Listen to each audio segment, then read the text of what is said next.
buenos días, amigos de Radio Caracas Radio. Lo mejor este lunes 8 de febrero del año 2021. Todo el equipo que trabaja para ustedes a partir de esta hora los saluda. En la producción, Marilia García, en Génesis Rodríguez, en los controles, César Arteaga, que tiene un inmenso placer de acompañarles, María Alejandra Trujillo. Saben, ustedes se pueden comunicar desde muy temprano a través de la cuenta en Twitter @RCR750, seguirnos por el Periscope, por internet rcr750.com y el resto de nuestras plataformas digitales a través de TuneIn y YouTube. Escuchaban ustedes un resumen de las informaciones más destacadas en Venezuela y el mundo y daremos cuenta de ello a lo largo de la mañana de hoy.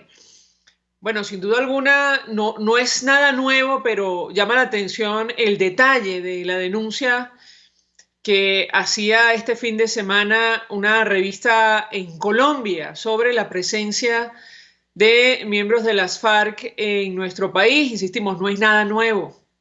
De hecho, ustedes recordarán la denuncia que también sobre este tema hizo el comisario Iván Simonovich. Lo cierto es que jefes de las Fuerzas Armadas Revolucionarias de Colombia se esconderían o se estarían escondiendo en Venezuela y estarían planteando acciones terroristas, según este medio de comunicación, la revista Semana. Los disidentes operan rutas del narcotráfico y tienen casi 5.000 hombres armados, dice Semana. El gobierno colombiano conoce su paradero. Bogotá y Medellín son parte de los blancos de supuestos planes terroristas. Por supuesto, el régimen de Nicolás Maduro ha salido a negar esta información, pero lo cierto es que la presencia, lamentablemente, de estos grupos en Venezuela es evidente y hemos escuchado además denuncias al respecto durante años. La comunidad internacional en América Latina mira con atención el desarrollo de las elecciones en Ecuador y, bueno, dos candidatos de momento, hasta que termine el conteo final de esta elección, dos candidatos de la izquierda se van a medir en la segunda vuelta electoral, la segunda vuelta presidencial de ese país.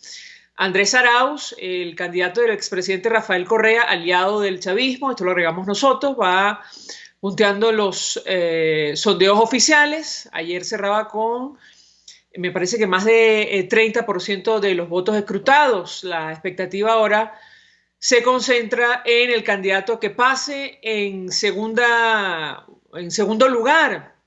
La disputa está entre Yacu Pérez, un candidato indígena, abiertamente de izquierda, y Guillermo Lasso, un empresario y candidato de centro derecha. Están a una corta distancia de diferencia. Habrá que ver, insistimos, el resultado final de esta primera vuelta, pero lo que se conoció ayer preliminarmente, si es entre Andrés Arauz y Yacu Pérez, será una segunda vuelta entre candidatos de izquierda en Ecuador, con el impacto que esto va a tener para América Latina y también para Venezuela y los ciudadanos de nuestro país que están residenciados en esa nación. Sobre el coronavirus, bueno, avanza la pandemia, comienza una semana de flexibilización en nuestro país que se va a alargar durante los carnavales y recordar simplemente que mañana vence el plazo para que se cancele el dinero y Venezuela tenga acceso a más de 2 millones de dosis de vacunas de AstraZeneca, según lo ha ofrecido la Organización Panamericana de la Salud.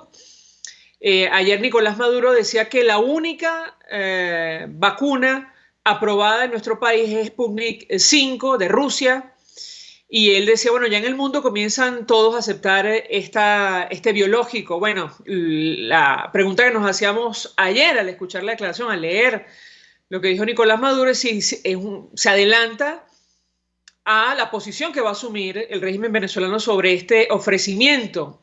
Y de esto vamos a hablar seguramente a lo largo de la semana. Es una cuestión absolutamente, en nuestra opinión, absurda dejar perder más de 2 millones de vacunas de un biológico como el de AstraZeneca para los venezolanos, para empezar a hacer frente a la crisis en nuestro país, uno de los bienes más preciados en este momento en el planeta, las vacunas contra el coronavirus. Nosotros la mañana de hoy vamos a hablar acerca del telón de fondo de la crisis, la situación económica.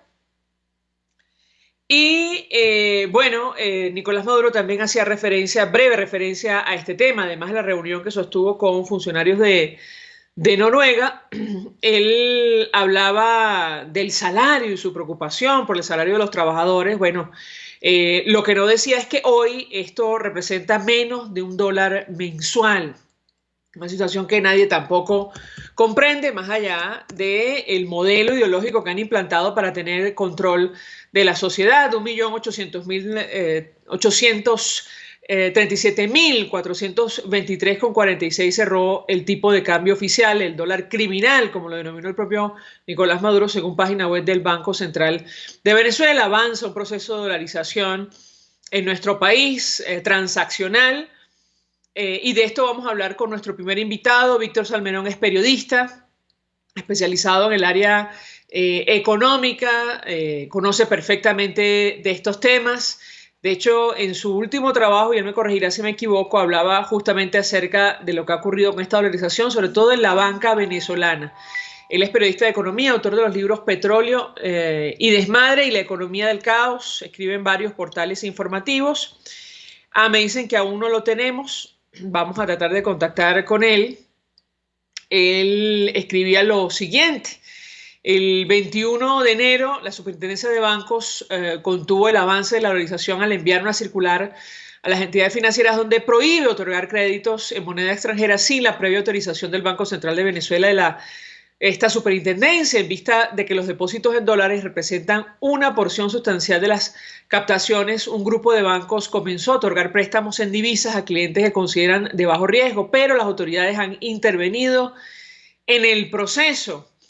Leonardo Buñac, lo cita Víctor Salmerón, analista de riesgo bancario y director de la firma Buñac & Company, considera que la superintendencia busca formalizar lo que de manera informal ya estaba ocurriendo. La intermediación en dólares es una realidad. De esto hemos hablado ampliamente en este espacio y lo haremos durante la mañana de hoy. Mientras nos organizamos, si le parece, mi equipo, vamos a la pausa. Al regreso venimos con más. Usted escucha Palabras Más, Palabras Menos en RCR 750 AM.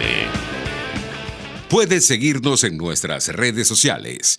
En Twitter, @RCR750, la radio que se ve. Mensaje del ingeniero José Peraza, tesorero del FONPRES CIB. Estimado colega ingeniero arquitecto y profesional afín, el Colegio de Ingenieros de Venezuela y el Fondo de Previsión Social, preocupado por la salud de tu familia, ha diseñado un sistema de salud integral que coloca a tu disposición y que contiene asistencia primaria de salud, ambulancia, hospitalización, cirugía, oftalmología, dermatología, fisioterapia, psicología, odontología, farmacia y funerario. Para mayor información, visítanos a nuestros portales cib.net.be, fonprescib.net.be, Colegio de Ingenieros de Venezuela, construyendo futuro.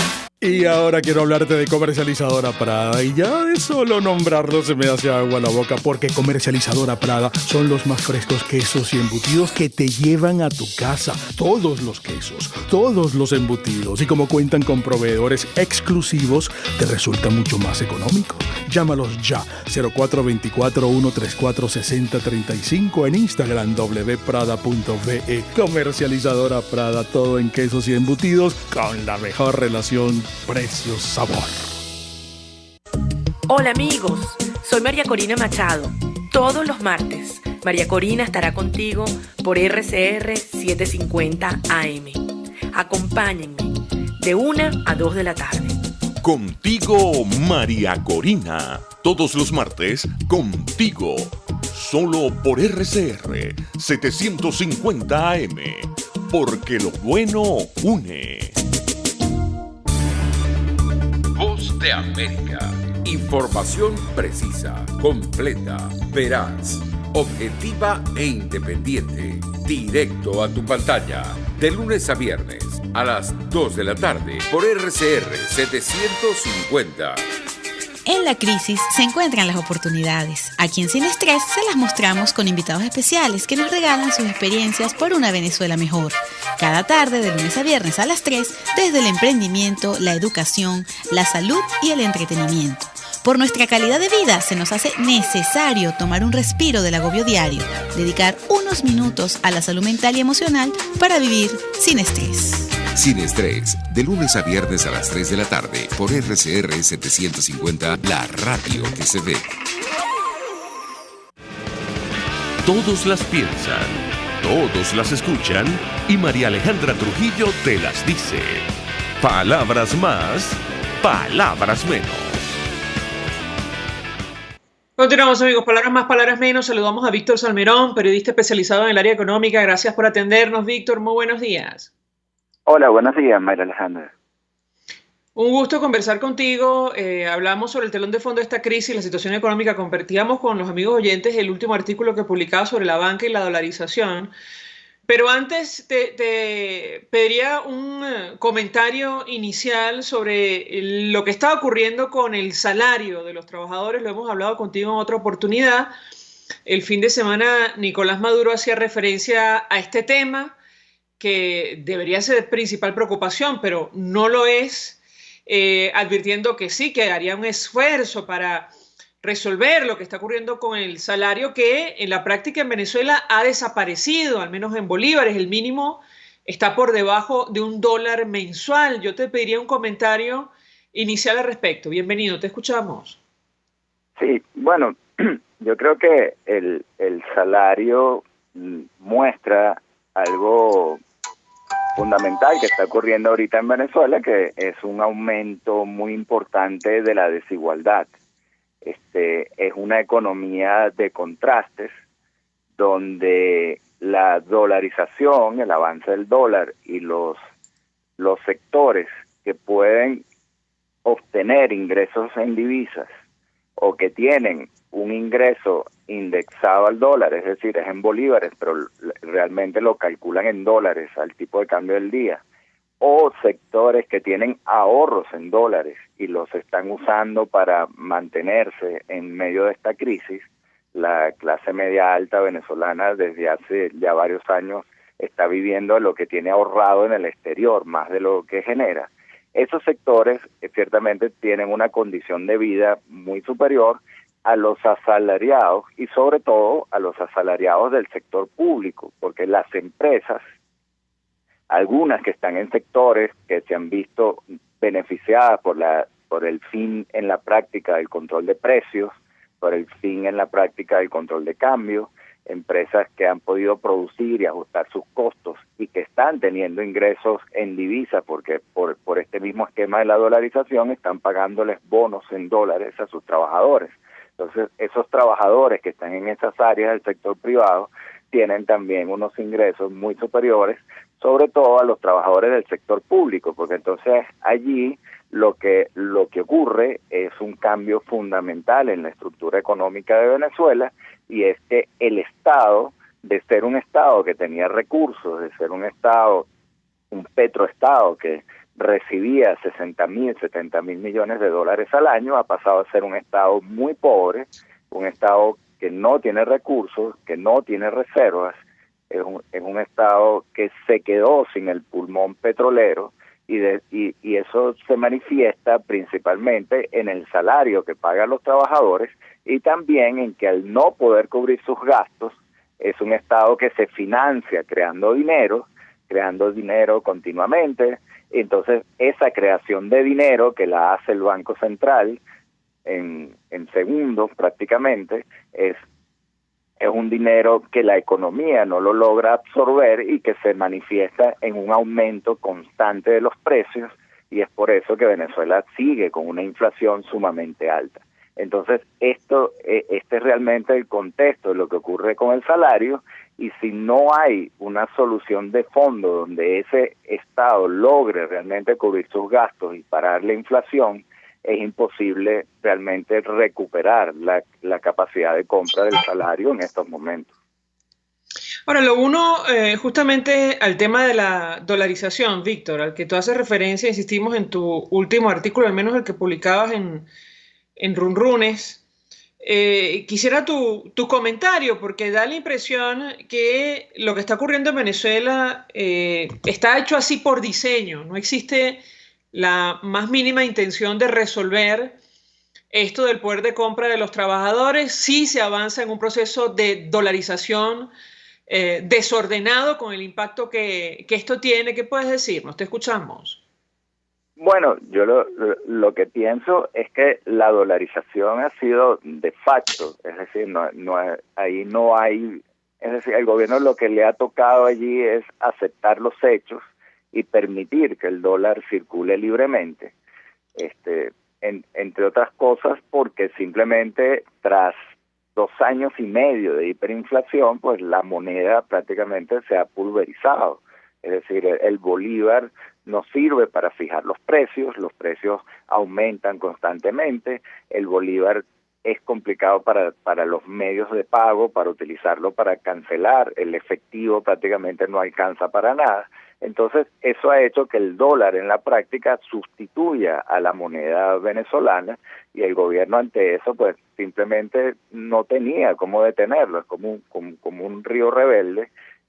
Además, como digo, es un Estado que se empobreció y que perdió la capacidad de controlar la economía. Es decir, de aquel Estado que era el principal oferente de divisas, pues es un Estado que tuvo que aceptar que sea el sector privado el que realice las importaciones. Es un Estado entonces que tuvo que desmontar el control de precios porque sabía que el sector privado no iba a producir si no podía compensar sus costos.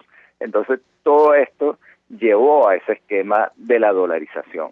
Entonces la dolarización es la consecuencia de esa crisis y de esa incapacidad que tiene el Estado ahorita, el gobierno venezolano, para manejar la economía.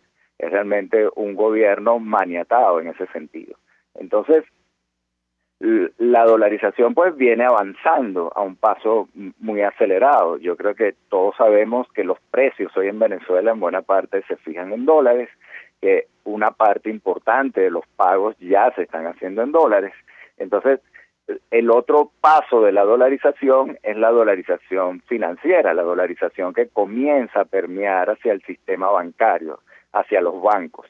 Ya desde el año pasado, desde hace tiempo, los bancos vienen ofreciendo cuentas en dólares, esas cuentas están abiertas, los bancos incluso estaban ya otorgando créditos en dólares, y entonces vino esta medida de la Superintendencia de Bancos que le puso un freno al proceso en el sentido de que le dijo a la banca que para otorgar créditos en dólares necesita su autorización previa, y eso está allí ahorita en negociación.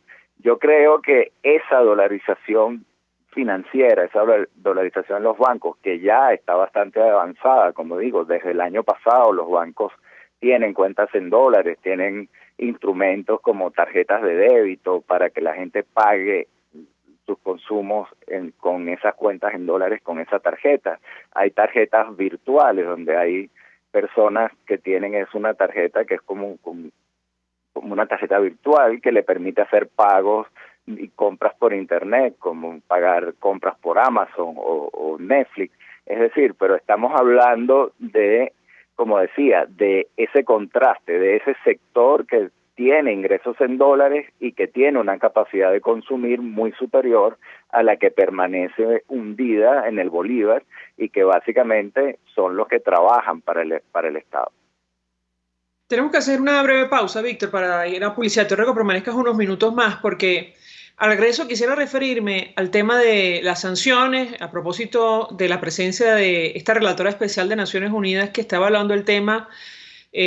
Además de la situación de derechos humanos, el diputado José Guerra desde el exilio ofrecía una explicación en vía digital sobre lo que ha ocurrido en nuestro país, advirtiendo que no tiene nada que ver la actual situación con las sanciones, porque, entre otras cosas, él decía que Chávez y Maduro recibieron casi $1 millón de dólares en concepto de exportaciones de petróleo, lo cual, por cierto, confirma las cifras del propio Banco Central de Venezuela, y con esa cantidad de dinero no hay justificación de lo que está ocurriendo hoy día en nuestro país. Yo te ruego que permanezcas unos minutos más. Al regreso quisiera tu opinión y tu análisis sobre este tema. Ya venimos. Estás escuchando Palabras Más, Palabras Menos por RCR 750 AM. Sintonícenos a través de Periscope, @RCR750, la radio que se ve. Mensaje del ingeniero José Peraza, tesorero del FONPRES CIB. Estimado colega ingeniero arquitecto y profesional afín, el Colegio de Ingenieros de Venezuela y el Fondo de Previsión Social, preocupado por la salud de tu familia, ha diseñado un sistema de salud integral que coloca a tu disposición y que contiene asistencia primaria de salud, ambulancia, hospitalización, cirugía, oftalmología, dermatología, fisioterapia, psicología, odontología, farmacia y funerario. Para mayor información, visítanos a nuestros portales cib.net.be, fonprescib.net.be, Colegio de Ingenieros de Venezuela, construyendo futuro. Amigos, nace un nuevo concepto de farmacia en Venezuela. Farmacia CVS y más.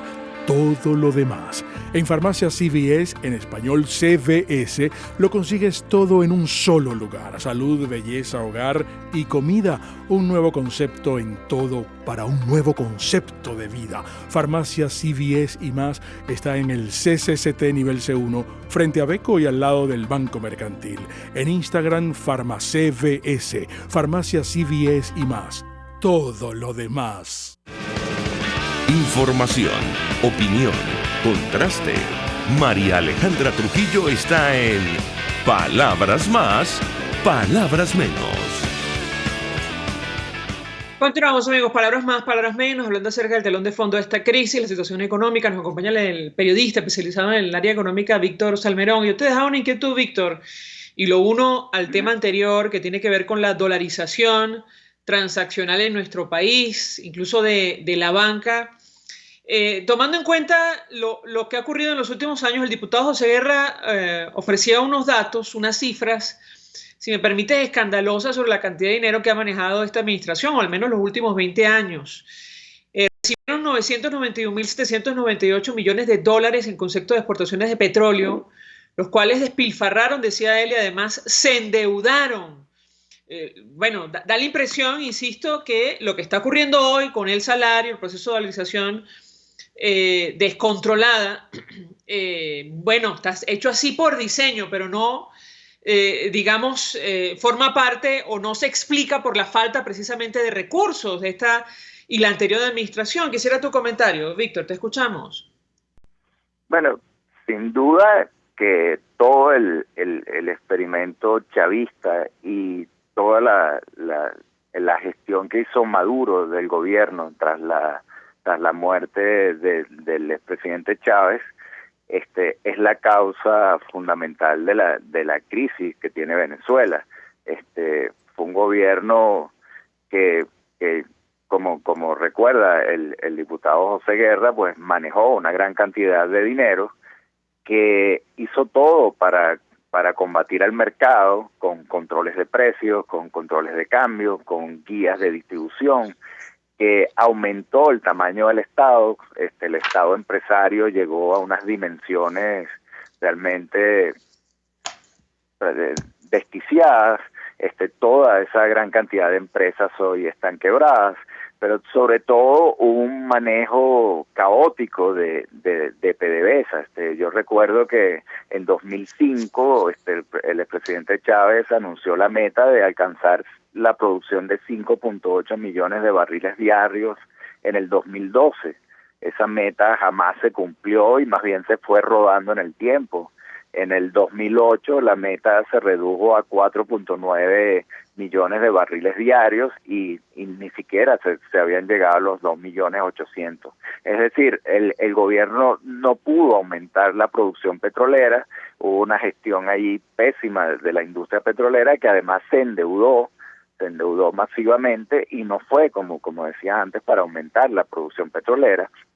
Todo aquello se tapaba justamente con los altos precios del petróleo y con un chorro de petrodólares que permitía mantener esa economía de la ilusión, del control, de la economía subsidiada, pero que generó también una especie de un boom de consumo. Eran los tiempos en que los centros comerciales estaban abarrotados, en que la clase media estaba pendiente era del cupo de Cadivi, se agotaban los pasajes aéreos, era todo un sueño montado sobre un solo ladrillo, que era aquellos precios muy altos del petróleo y toda aquella economía subsidiada con un dólar artificialmente barato, etcétera. Todo eso, pues, por supuesto, colapsó, y y Maduro ante ese colapso pues no supo responder. Recordemos que los primeros años de Maduro son los años de la guerra económica, de la mano de hierro contra los empresarios, son los años de lo que se llamó el dacazo, la persecución al sector privado, los años de las colas a las puertas de los supermercados para poder comprar un kilo de harina pan porque el control de precio, el control de cambio estaba ahogando la economía.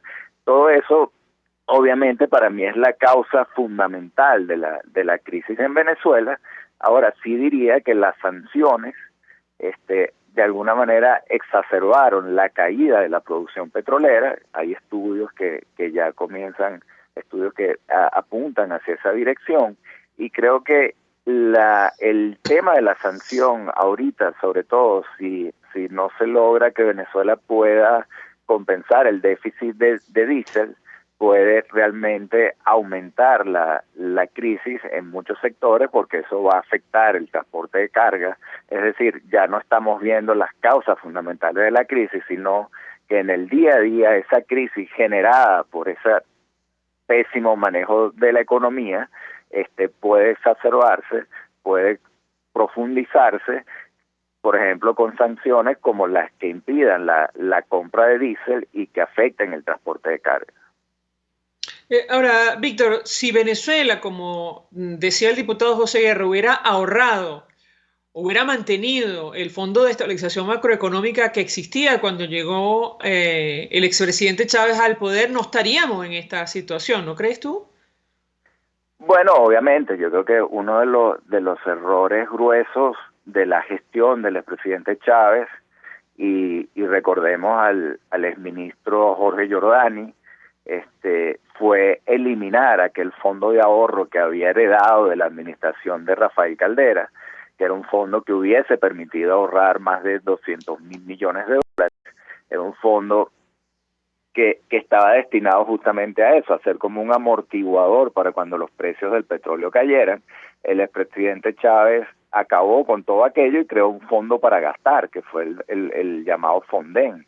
El Fonden se suponía que iba a desarrollar a Venezuela invirtiendo en una cantidad de empresas. Eran los tiempos de las asociaciones con Irán, la idea de crear empresas todos los domingos. El presidente Chávez en Aló Presidente pues manejaba los recursos como que si fueran su chequera personal, porque tampoco había mayor contraloría, no había mayor control. En realidad el Fonden nunca tuvo un presupuesto claro. Entonces era como una persona que tenía un saco de petrodólares que los repartía el domingo y decía, voy a crear tal empresa, voy a expropiar esta otra, nos vamos a asociar con Irán, vamos a hacer tal proyecto con China, los ferrocarriles, toda una cantidad de cosas que nunca se cumplieron, que fue un gran despilfarro, y que ciertamente pues Venezuela no aprendió la lección de los años 70, cuando también tuvo un boom petrolero, claro, unas dimensiones mucho menores y con unos resultados muy distintos,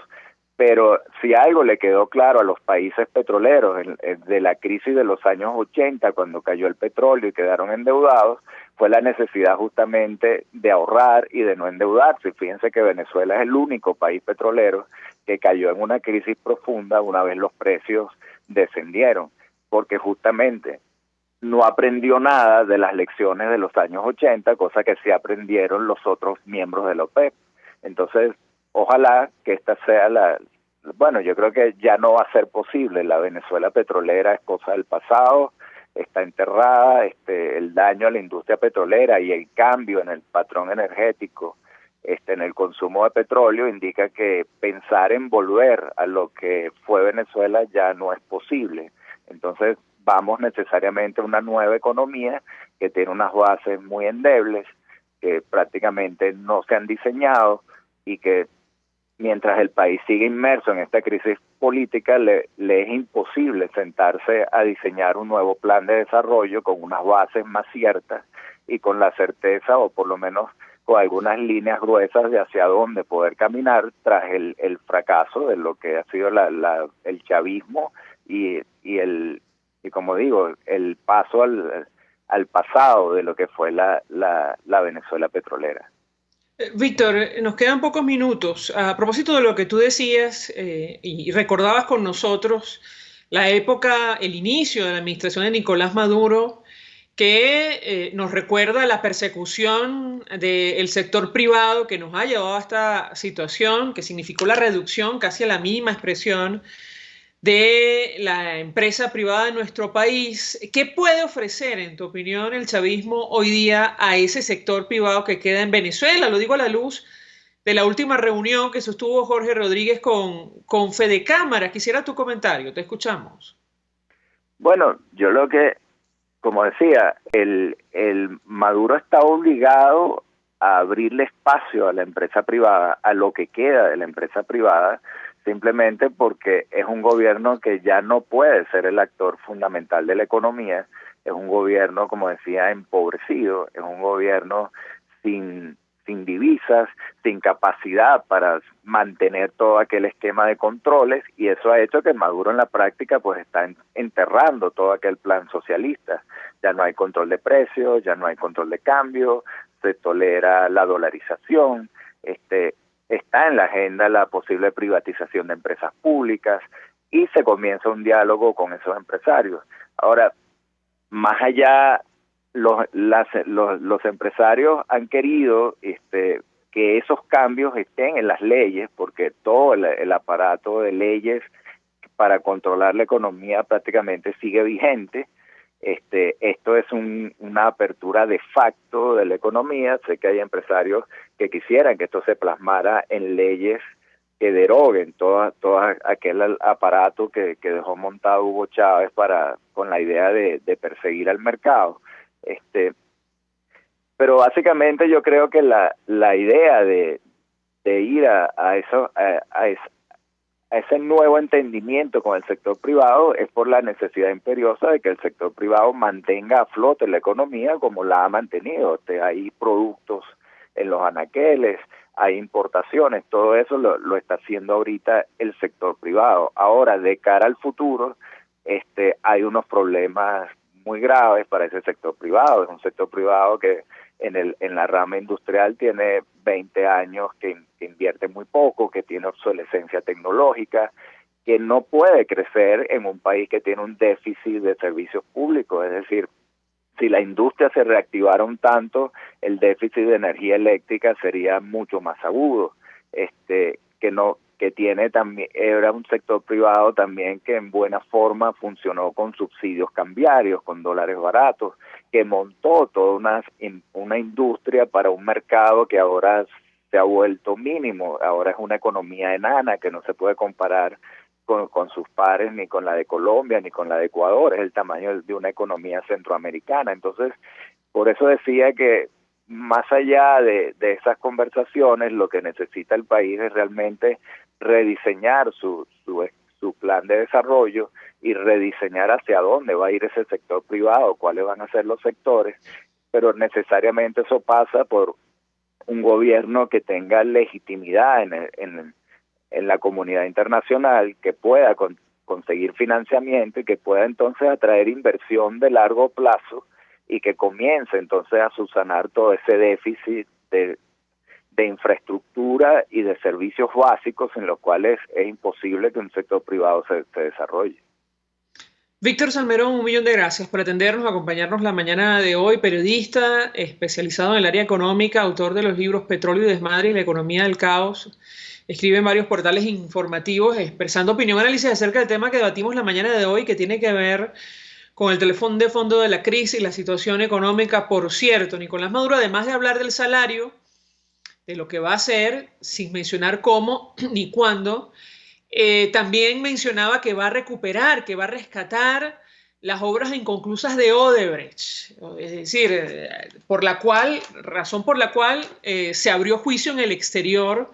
Ustedes lo recordarán, celebrado en Colombia, en Bogotá, por el Tribunal Supremo de Justicia del Exilio, que lo encontró culpable, por cierto, por estos hechos y la cantidad de los miles de millones de dólares que se invirtieron, se despilfarraron en obras que jamás se terminaron en nuestro país con esta empresa brasileña. Nosotros nos despedimos y lo hacemos a nombre de Heaven Stars en la dirección general de la estación, en la gerencia de producción Willy Charcaya, En la producción, Marilia García y Génesis Rodríguez. En los controles, César Arteaga, quien tuvo el inmenso placer de acompañarles, María Alejandra Trujillo. El Fondo de Previsión Social del Colegio de Ingenieros de Venezuela presentó